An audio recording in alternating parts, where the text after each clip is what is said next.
ദൈവനാമത്തിന് മഹത്വമുണ്ടാകട്ടെ. സഹോദരങ്ങളെ, കാലങ്ങൾ മാറിയാലും മനുഷ്യ സ്വഭാവത്തിന് വലിയ മാറ്റങ്ങൾ വന്നിട്ടില്ല.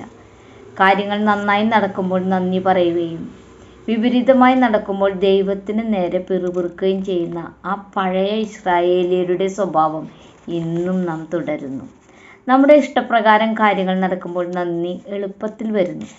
എന്നാൽ ദൈവം നമ്മെ കഷ്ടപ്പാടുകളിലൂടെയും പരീക്ഷണങ്ങളിലൂടെയും കടന്നു പോകാൻ അനുവദിക്കുന്നത് എന്തുകൊണ്ടാണെന്ന് നമുക്ക് മനസ്സിലാകാത്തപ്പോൾ നമ്മുടെ സാഹചര്യം നന്ദിയുള്ള ഒരാത്മാവിനെ കെടുത്തിക്കളയുമായിരിക്കാം.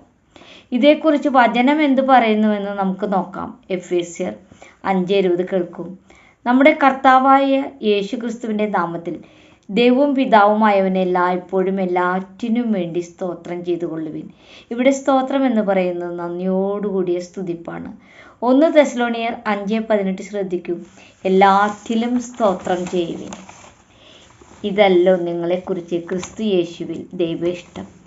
എന്തിനാണ് നാം എല്ലായ്പ്പോഴും ദൈവത്തിന് നന്ദി പറയുന്നതെന്ന് ചിന്തിച്ചേക്കാം.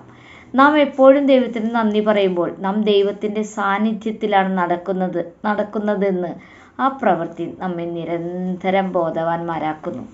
ചില കഷ്ടതയിൽ ദൈവം നമ്മെ മറന്നുപോയെന്നോ അല്ലെങ്കിൽ ദൈവം ഉറങ്ങുകയാണോ എന്നൊക്കെ തോന്നാനിടയുണ്ട്. പക്ഷേ നമ്മുടെ ഏറ്റവും മോശം അനുഭവങ്ങളിൽ നിന്ന് പോലും നന്മ കൊണ്ടുവരുമെന്ന് ദൈവം വാഗ്ദാനം ചെയ്തിട്ടുണ്ട്. സഹോദരങ്ങളെ, റോമർ 8:28 കേൾക്കൂ. എന്നാൽ ദൈവത്തെ സ്നേഹിക്കുന്നവർക്ക്, നിർണയപ്രകാരം വിളിക്കപ്പെട്ടവർക്ക് തന്നെ സകലവും നന്മയ്ക്കായി കൂടി വ്യാപരിക്കുന്നു എന്ന് നാം അറിയുന്നു. വേദനയും ഹൃദയവേദനയും അനുഭവിക്കുമ്പോൾ നന്ദിയുള്ളവരായിരിക്കുക എന്നത് നമ്മെ ദൈവഹിതത്തിന് കീഴടങ്ങുന്നതിലേക്ക് നയിക്കുന്നു. വാസ്തവത്തിൽ നാം എടുക്കുന്ന ഓരോ ശ്വാസവും ദൈവത്തിൻ്റെ കൃപയാണ്.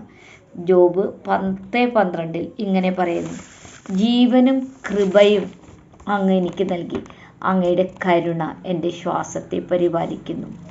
അതിനുപോലും കഴിയാത്ത സാഹചര്യങ്ങൾ നേരിടേണ്ടി വരുമ്പോൾ മാത്രമാണ് നാം അത് തിരിച്ചറിയാൻ ശ്രമിക്കുന്നത്. മത്തായി 27:46 എൻ്റെ ദൈവമേ നീ എന്നെ കൈവിട്ടതെന്ത് എന്ന് യേശു നിലവിളിച്ചപ്പോൾ ആ വേദനയുടെ ആഴം മനസ്സിലാക്കിയ ദൈവം നമ്മുടെ വേദനയുടെ ആഴവും മനസ്സിലാക്കും. വേദന, പ്രശ്നങ്ങൾ, നിരാശ എന്നിവ നമ്മെ തളർത്തുന്നു. എന്നാൽ ദൈവത്തിൽ ആശ്രയിച്ച് നന്ദി പറയുമ്പോൾ നമുക്ക് പുതിയ ജീവനും പ്രതീക്ഷയും നൽകുന്നു.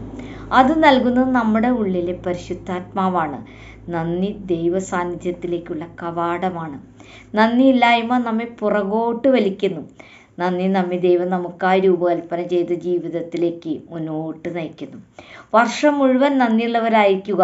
നന്ദി ഒരു ദിവസത്തേക്ക് മാത്രമായി മാറ്റിവെക്കരുത്. നമ്മുടെ ഹൃദയമായ ബലിപീഠങ്ങളിലെ ഒരു യാഗമാണ് നന്ദി.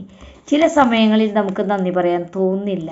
പക്ഷേ ആ നിമിഷങ്ങളിലാണ് നമ്മുടെ ഹൃദയങ്ങൾ കർത്താവിന് ഏറ്റവും പ്രസാദകരമായ യാഗങ്ങളായി മാറുന്നത്. സങ്കീർത്തനം 51:17 കേൾക്കും. ദൈവത്തിന് പ്രസാദകരമായിരിക്കുന്ന ഹനനയാഗങ്ങൾ തകർന്നിരിക്കുന്ന മനസ്സല്ലയോ. തകർന്നും നുറുങ്ങിയിരിക്കുന്ന ഹൃദയത്തെ ദൈവമേ അവിടുന്ന് നിരസിക്കുകയില്ല.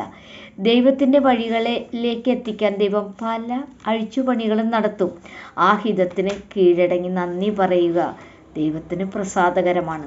2 തിമോത്തി 3:1 പറയുന്നു: അന്ത്യകാലത്ത് മനുഷ്യർ നന്ദി കെട്ടവരായിരിക്കുമെന്ന്. ആ കൂട്ടത്തിൽ പെടാതിരിക്കാൻ നമുക്ക് ശ്രദ്ധിക്കാം.